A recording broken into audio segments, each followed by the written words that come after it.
गडहिंग्लज येथे साई नर्सिंग कॉलेजचा शुभारंभ पालकमंत्री हसन मुश्रीफ यांच्या शुभ हस्ते। आपल्या देशाच्या लोकसंख्येच्या तुलनेत आपला देश वैद्यकीय सेवेपासून अजूनही कोसो दूर आहे। आजही देशात उच्च शिक्षित वैद्यकीय अधिकारी, नर्सेस, रेडिओलॉजिस्ट यांची कमतरता आहे। साई इन्स्टिट्यूट ऑफ नर्सिंगमध्ये ANM व GNM कोर्स सुरू करण्यात आले असून यामध्ये उत्कृष्ट रचना केलेली आहे। साई नर्सिंगमध्ये या बाबतीत दर्जेदार शिक्षण मिळणार हे निश्चितच आहे। त्यामुळे वैद्यकीय क्षेत्राशी संबंधित विद्यार्थ्यांना भविष्य निश्चित आहे, असा विश्वास वैद्यकीय शिक्षण मंत्री हसन मुश्रीफ यांनी व्यक्त केला। साई एज्युकेशन सोसायटी मार्फत सुरू करण्यात आलेल्या ANM व GNM नर्सिंग कोर्सच्या शुभारंभ प्रसंगी ते बोलत होते। प्राचार्य सुरेंद्र जवळी यांनी स्वागत केले। संचालक तुषार पाटील यांनी प्रास्ताविक केले। संस्थापक अध्यक्ष सतीश पाटील म्हणाले, आमदार मुश्रीफ यांच्या संस्थेच्या प्रगतीत मोठा वाटा आहे। कार्यक्रमास doctor Geeta Kore, doctor Nagesh Pattanshetti, doctor Ravindra Hattargi, doctor PP Patil, Uday Joshi, Suresh Kolki, Prakash Pattade, Kiran Kadam, Anup Patil, Rajendra Gaddyanavar, Vishnupant Kesarkar, Dattatray Barge, Shailaja Patil, Balasaheb Ghugari, Mahesh Salvade, advocate Hemant Kolekar, Siddharth Banne आदी उपस्थित होते। वैद्यकीय शिक्षण आणि विशेष सहाय्य मंत्री झालेल्या 4-5व्या दिवशी साहेबांचा संध्याकाळी 7:30 वाजता मला फोन आला।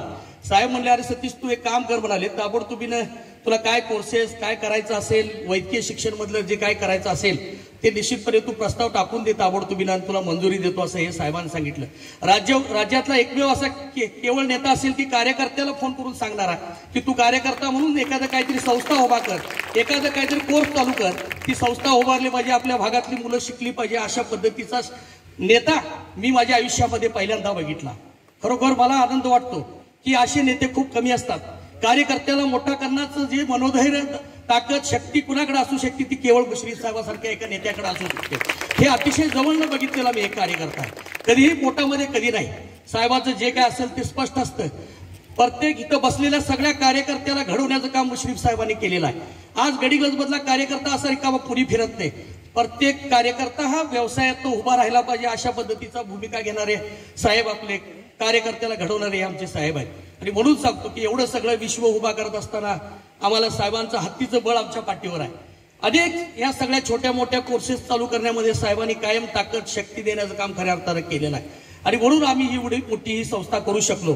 कारण का ज्यावेळी संस्था काढत असताना काढल्यानंतर सुद्धा हेमंत कोलेकर साहेब आहेत, अरविंद बारदेसकर सर आहेत, काय संस्थेला किती अडचणी येतात हे सगळ्यांना माहिती आहे। पण त्यातनं सुद्धा कोणीतरी नेता असू पाठीवर असावा लागतो, खंबीर नेतृत्व असावं लागतं, प्रत्येक फाईल मूव्ह करायला शक्ती लागते त्या गोष्टीला। आणि याच्याकरता निश्चितपणे वेळोवेळी मुश्रीफ साहेबांनी ताकद, शक्ती देण्याचं काम खऱ्या अर्थानं आम्हाला केलेलं आहे। आणि म्हणून मी सांगतो की आता हे साहेब नुसता नर्सिंगवर थांबू नको म्हटले, BSc नर्सिंग सुद्धा चालू कर असं साहेबांनी सांगितलं। पण साहेबांना मी विनंती केली की साहेब म्हटलं मला जेवढं ताकद आहे मी तेवढं करतो, कारण का हे सगळं करायला इन्फ्रा करायला सुद्धा चांगलं इन्व्हेस्टमेंट आहे हे सगळं, कारण का हे सगळं केल्याशिवाय घातल्याशिवाय होत नाही। आणि आपल्याला ताकद आपली तेवढी बघून आणि म्हणून मी GNM आणि ANM चालू करण्याचा निर्णय साहेबांनी सांगितल्याप्रमाणे केला। आणि साहेबांनी मला तोशीस सुद्धा लावू दिली नाही।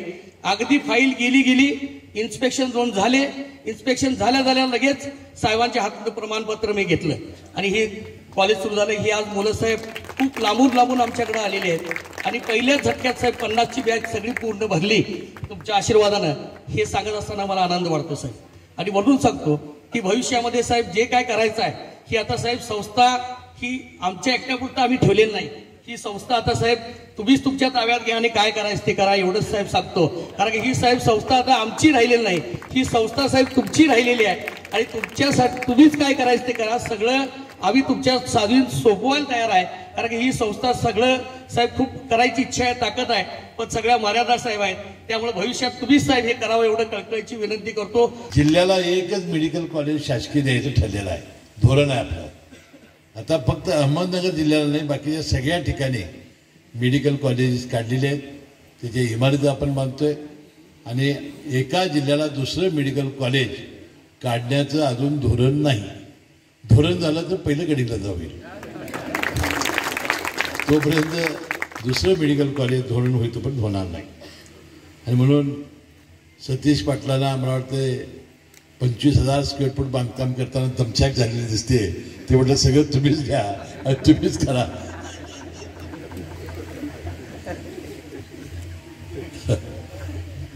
आता मी शिक्षण संस्था का काढत नाही, कारण ते मला परवडणारच नाही, कारण आपला स्वभाव नाही. म्हणजे लाखाचे 12,000 झालं पाहिजे. आणि म्हणून आपण अशा संस्थेमध्ये का मुद्दाम पडलो नाही. आपण मदत केली प्रत्येकाला, आपण स्वतः याच्यामध्ये कधी भाग घेतला नाही. ठीक आहे. आता सतीश पाटील जे जे प्रस्ताव आणतील ते प्रस्ताव या विभागाचा मंत्रिमंडळ मंजूर करेल. पट्टण शेट्टी साहेब आता BSc नर्सिंग करतायत. अनेक काही सुविधा इथे काढता आल्या. विशेषतः आता या रेडिओलॉजिस्ट आणि हे एक्सरे टेक्निशियन, आता परवा मी वैद्यकीय शिक्षण विभागाचं क्लास 3चं भरतीची जाहिरात काढली. त्यामध्ये अद्यापही आम्हाला जागा तेवढ्या मिळालेल्या नाही. 5,000 नर्सेसची आम्ही आता ऑर्डर दिल्या, म्हणजे त्यांना आदेश दिले. जवळजवळ 1,000-1,500 टेक्निशियनना आम्ही आदेश दिले. अजूनही अतिशय जागा रिकाम्या आहेत. डॉक्टरांच्या जागा रिकाम्या आहेत, प्रोफेसरांच्या जागा रिकाम्या आहेत.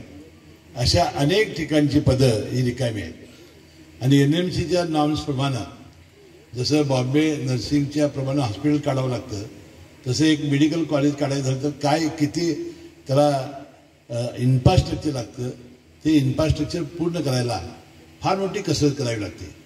तिकडचा स्टाफ तिकडे दाखवायचा, इन्स्पेक्शन आलं की तिकडचे तिकडे दाखवायचे, आणि असं करून आपण त्याला मान्यता मिळवतो. परंतु इतकी त्रास होतो, कारण त्या विद्यार्थ्याला शिकवायला शेवटी प्रोफेसर नसतील, तज्ज्ञ नसतील तर ते मुलं कसं शिकणार. आणि आमचे मेडिकल जे कॉलेज आहे शासकीय, यामध्ये मेरिटचे मुलंच फक्त येतात, कारण मेरिटच्या शिवाय आपल्याकडे ॲडमिशन नाही. त्यामुळे ही गरीब परिस्थितीची मुलं असतात, अतिशय हुशार असतात, ते टॅलेंटेड असतात, आणि त्यांचं शिक्षणसुद्धा इतकं दर्जेदार होण्याची आवश्यकता आहे. आणि म्हणून मला वाटते अजूनही फार मोठं याच्यामध्ये साधनांचा पुरवठा होणं आवश्यक आहे. अनेक तज्ज्ञ मंडळींची गरज आहे, अनेक टेक्निशियनची गरज आहे. आणि मला वाटते जितके कॉलेजेस आपण काढाल तितके कमी आहेत. परंतु जास्त होत गेले की B.Ed डेड होईल ही भीती मला कधी कधी वाटते. हेही खरं आहे. परंतु मला वाटतं तूर्त एक 10-15 वर्ष तर याला भविष्य चांगलं आहे. या 10-15 वर्षातच काय गंगा आलेली आहे, तोपर्यंत आपण काम आपलं करून घ्या एवढी अपेक्षा मी आणि मी तरी करतो. MBBSला मात्र मरण नाही. म्हणजे पोस्ट ग्रॅज्युएट आणि डिग्रीला त्याला काय अद्याप तरी काय, कारण त्याला इतकी इन्व्हेस्टमेंट लागते 100 कोटी. त्यामुळे अशी बराबर होतील असं मला काय वाटत नाही. 500 कोटीची तरतूद त्याला लागते. वाटतं एवढं काय कोण ताबडतोब करेल असं मला वाटत नाही. परंतु या क्षेत्राला अजून भविष्य आहे, भवितव्य आहे. याचा सगळ्यांनी आपण लाभ घ्यावा. आणि या खात्याचा मंत्री म्हणून मी सगळ्यांना मदत मी सदैव करीन एवढा विश्वास मी या निमित्ताने देतो.